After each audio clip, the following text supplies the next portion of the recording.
sabes del cambio climático?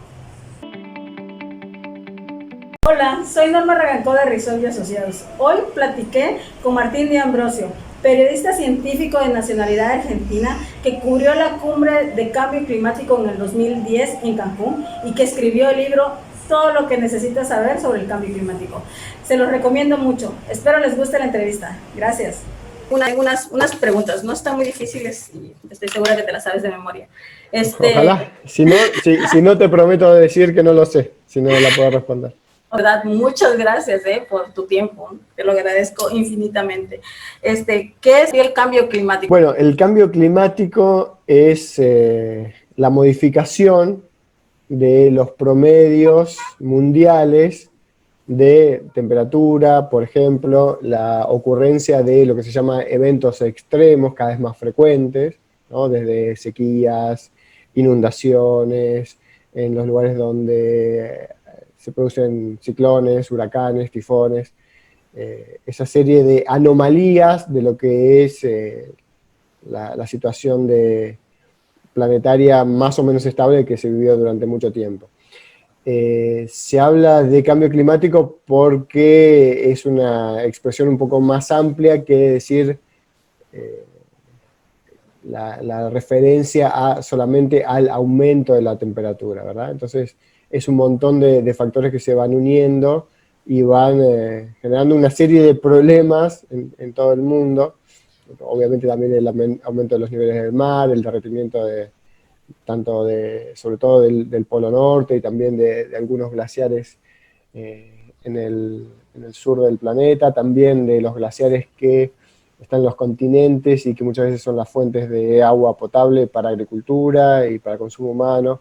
En fin, una serie de problemas enormes que, según saben los científicos y han podido determinar, tiene un origen humano, por eso se habla de antropogénico, porque tiene que ver específicamente con la actividad humana y con la actividad industrial humana que comenzó a fines del siglo XVIII, sobre todo en Inglaterra, después se extendió sobre todo por el norte del planeta, Europa, Estados Unidos, después fue arribando a otros lugares, y esa revolución industrial estaba basada sobre todo en el consumo de combustibles fósiles, mayormente carbón y después petróleo, combustible más líquido, digamos, y gas, y eso ha generado lo que se llama el efecto invernadero, ¿no? Se han liberado un montón de gases a la atmósfera que generan que entre el calor y no salga como salía antes o en la misma cantidad que antes al exterior, y al exterior del planeta, no fuera de la atmósfera. Y eso además genera otra serie enorme de problemas que se van como entrelazando, que tienen que ver con la forma en que nos relacionamos con el resto de la naturaleza, con la biodiversidad, la forma en que ejercemos la agricultura, la ganadería, en fin, tenemos una serie de problemas y también relacionados un poco con el ser humano. De alguna manera está siendo víctima de su propio éxito, en el sentido de que tenemos más de 7.000 millones de habitantes en el planeta, y tener semejante cantidad y la manera en que la ha crecido también es consecuencia directa de esa revolución industrial, que ha generado también aumento en la expectativa de vida, una baja en la mortalidad infantil. Es decir, tenemos una serie de problemas derivados de éxito. Después podemos discutir si ese éxito fue tomado por toda la humanidad, solamente por una parte de la humanidad, los países ricos. Bueno, toda esa serie de discusiones que se dan a nivel global desde hace 25 o 30 años y que todavía no se ha terminado de cerrar, por más que haya habido un acuerdo de París en el 2015 y se esté terminando de generar una hoja de ruta para adaptarnos y tratar de mitigar el cambio climático. Así que tenemos una serie muy amplia de inconvenientes, y nuestra relación con la basura también, con el plástico. Bueno, Sí, diría que es enorme la cantidad de temas de lo que se podría hablar. Okay. Y hablando de lo que decías de la actividad humana, ¿eres vegano? ¿Ya te volviste vegano? No, o sea que acá en Argentina, bueno, creo que en todo el mundo hay un avance en ese sentido de tomar la conciencia, de disminuir la cantidad de carne, pero siendo una cultura tan carnívora como la Argentina, si bien hay muchos veganos y vegetarianos cada vez más, todavía sigue siendo una porción minoritaria. Y también es interesante también desde lo estrictamente científico cómo se hacen las cuentas de cómo algunas cuestiones podrían ser la solución entera para el cambio climático. Unos dicen, bueno, si dejamos de consumir ganado vacuno, el problema del cambio climático se soluciona muy rápido. Sí. Pero bueno, otro dice en realidad, bueno, si en realidad cambiamos nuestra relación con el suelo, podemos seguir consumiendo vacas y cerdos y demás, y no había problemas. Bueno, en fin, todas esas discusiones todavía están en camino porque, como decía recién respecto de las desigualdades, seguimos teniendo un problema que tiene que ver con que buena parte del mundo está subalimentada.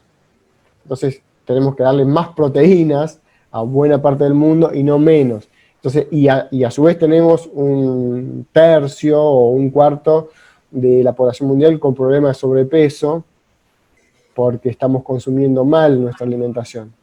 Entonces, ya te digo, es como que empezás con una cuestión pequeña respecto al cambio climático, el tema de los gases de efecto invernadero, y vas cambiando, exacto, vas cambiando el foco y te das cuenta que todos los problemas humanos están trazados o por lo menos tocados por este cambio climático. Ok, entiendo que el libro salió de tu visita a una conferencia del Cancún, ¿verdad? En las Naciones Unidas. Exacto, sí, fue la primera conferencia a la que pude ir y presenciarla en vivo, después pude ir a algunas más, tuve esa suerte. Y lo bueno que tiene el libro es que si bien salió en 2014, antes de la segunda cumbre en la que estuve, que fue la de Lima en 2014, adelantaba algunas cosas y algunos temas que, como vos habrás visto, siguen discutiéndose hoy, ¿no? Es como que muy actualizado, ¿eh? Totalmente. Muy Sí, son temas como muy de largo plazo y hay como mucha recurrencia, siempre se está volviendo a lo mismo. Ok, y una pregunta que quiero hacerte precisamente con esta situación que estamos viviendo de la cuestión del coronavirus. ¿Tú crees que el mundo está en procesos de homeostasis? Es una palabra que se me complica, por eso la estoy leyendo. Respecto de la pandemia, tuvimos alguna pista de qué sucedería con el planeta, con el resto de la vida del planeta, si los seres humanos desaparecemos. Fue esta retracción de marzo y abril que todo el mundo se metió en la casa literalmente, ¿no? Y como que la naturaleza en 10, 15 días avanzó y empezó a tomar lugares, y también se ve, bueno, un poco más a largo plazo, porque hace 35 años que sucedió, el tema de Chernobyl, ¿no? Un área que está imposible de habitar para el ser humano, y viste que ha habido documentales y filmaciones, y se ve que la naturaleza se metió y donde había, no sé, recupera su equilibrio, de hecho. Recupera su equilibrio. Entonces hay una tendencia a pensar de que, por más que nosotros nos creamos muchas veces que somos los reyes de la creación y el ápice de la evolución, yo no creo que sea así, y me parece que el planeta se las va a arreglar bastante bien sin nosotros, y en ese sentido, bueno, hay alguna discusión respecto de si este aumento de la temperatura no es una pequeña fiebre que el planeta genera para sacarse a esos virus que son los seres humanos, que son tan molestos, y volver a un equilibrio anterior. Pero bueno, obviamente esto es un poco exagerado, ¿no? Sí, la verdad que aunque podría decir que es algo por el lado humano, pues, de las personas que se han ido, pero también queda esa reflexión porque lo leí en tu libro y me pareció eso, ¿no? Que buscaba el equilibrio también el planeta. Sí, hay un teórico que habla del tema, ¿no? Ahí se llama la hipótesis Gaia, la idea de que el planeta se autorregula como si fuera el mismo planeta un ser vivo. Lo explica desde lo químico, se llama John Lovelock, y James Lovelock, y es interesante, hay mucha discusión, hay algunos científicos que no están de acuerdo porque les parece un poco exagerado hablar de que el planeta está vivo porque, por ejemplo, no cumple alguna de las características de los seres vivos, que es reproducirse, por ejemplo, ¿no? No hay otros planetitas, pero bueno, más allá de eso, algunas características de los seres vivos parece que sí tiene el planeta en su conjunto. ¿Y ahorita estás escribiendo algo sobre medio ambiente o sobre ese tema? Mira, este año he escrito mucho relacionado con la pandemia, pero bueno, sabrás que la pandemia también tiene su origen en esta mala relación del ser humano con los animales, que hace que muchos animales vivan en condiciones que hacen, digamos, de hacinamiento y de precariedad en lo que hace a la higiene, que provoca que la tasa de duplicación de los virus sea mucho más rápida y se generen muchas veces estos saltos interespecies que terminan en enfermedades zoonóticas, o sea, que sufre el humano de origen animal. Entonces, si bien he escrito mucho de lo que tiene que ver con la salud específica, también las relaciones entre ambiente y demás, y bueno, y el cambio climático en general. Ahora el sábado salió una nota larga que escribí en uno de los diarios en los que trabajo, que mencionaba que, bueno, más allá de que el planeta parece detenido por la pandemia, el cambio climático sigue subiendo y cuando lleguemos a fin de año vamos a tener nuevos récords de aumento de la temperatura y procesos que continúan más allá de la pandemia. No hay que bajar la guardia, hay que seguir haciendo actividades en favor del medio ambiente. Totalmente. Y en relacionado a eso, ¿qué recomendarías? Bueno, tú eres argentino, pero para México, ¿qué crees que sería bueno que hiciéramos? ¿O qué consejo nos das aquí a nuestra comunidad?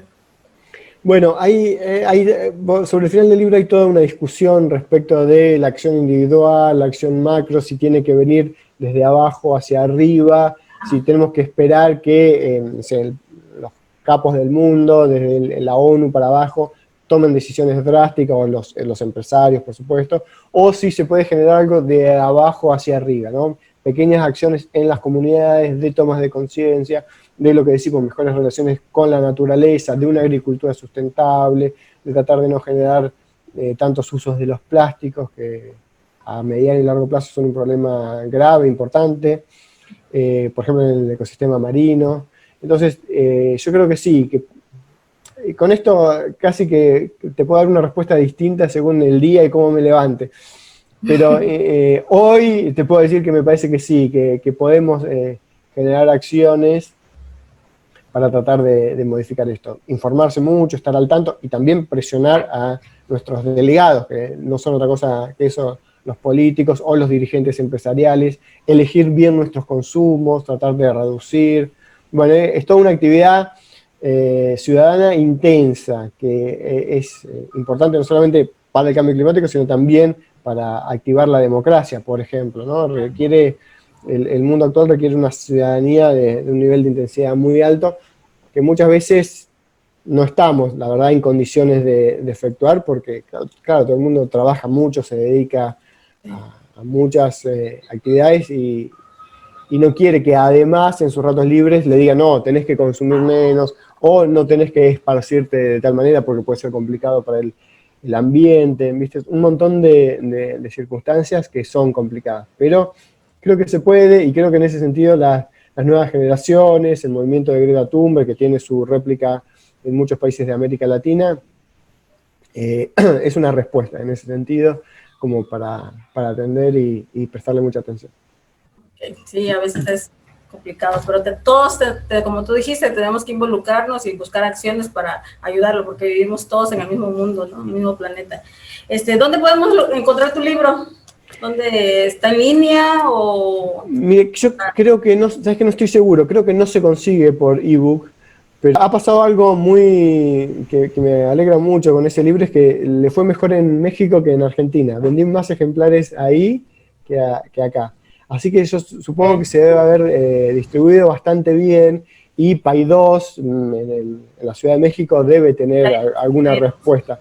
Sí, yo creo que ahí, o googleando o buscando en las librerías, creo que se puede conseguir de manera online. Creo que el ejemplar físico, ¿no? Me parece que no hay posibilidad de comprar ebook, pero también habría que averiguarlo porque es algo que no estoy tampoco tan al tanto. Seguro, ya tiene ratito que lo escribiste, 2014, fue publicado 2013, ¿verdad? Sí, exacto, lo terminé de escribir en el verano del sur del 2014, que fue enero, febrero, y justo había una ola de calor muy, muy impresionante aquí en el Río de la Plata, entonces venía justo para darle los últimos capítulos, y se publicó a mitad de año, alrededor de agosto de 2014, pero avanzaba en temas, como te digo, lo que sería el Acuerdo de París y las discusiones. Muy interesante. Y ahora, ¿cómo ves que ya al parecer Bueno, hubo un tiempo en Estados Unidos que no les interesaba el cambio climático, pero ahora creo que hay buena noticia, ¿no? Sí, bueno, eso es una de las cosas que mencioné en la nota que te dije hace un rato, respecto de ciertas buenas noticias que hay en el cambio climático, que hay como que elegirlas con un ojo muy clínico porque no son tantas y lo que predominan muchas veces son las malas noticias, pero hay algunas. Y una de esas tiene que ver con la posibilidad de que asuma Joe Biden la presidencia de Estados Unidos y que dentro de su política exterior de retornar a la UNESCO, a la Organización Mundial de Salud, también retorne al Acuerdo de París y eso le dé un nuevo brío, una nueva fuerza para tratar de alcanzar los objetivos que son ambiciosos en cuanto al aumento de la temperatura, ¿no? Se propone dejarlo en 1,5 grados hacia fin de siglo y por la cuenta que hace la comunidad científica hay que afinar mucho el lápiz, hay que actuar mucho y muy rápido, por ejemplo, lo que tiene que ver con energías renovables para alcanzar ese acuerdo de París, en agricultura sustentable, en ganadería, en transporte. Hay un montón de circunstancias que hay que atacar muy fuertemente. Pero bueno, obviamente 4 años más de Trump hubieran sido bastante delicados en ese punto y en otros muchos puntos más. Así que, aunque sea por el alivio que da que no continúe el Partido Republicano, en ese sentido es positivo. Ojalá que sí, que sea en beneficio de toda la comunidad, bueno, en todos los que también estamos interesados en la cuestión del cambio climático. ¿Algo más que deseas agregar? ¿Tus redes? ¿Dónde te puedes? Muchas gracias, qué suerte. Muchas veces el azar de ver en una librería un libro y llegar a este conocimiento. La verdad que te agradezco mucho. Sí, yo leí un día que escribir un libro es un gran regalo que una persona da y la verdad que sí has dado un buen regalo porque es muy completo, no es por nada, no porque estés tú del otro lado, pero es muy completo, tiene nota, artículos científicos, tiene, o sea, te basas, es como un diccionario para los que vemos el tema ambiental. Sí, muchas gracias.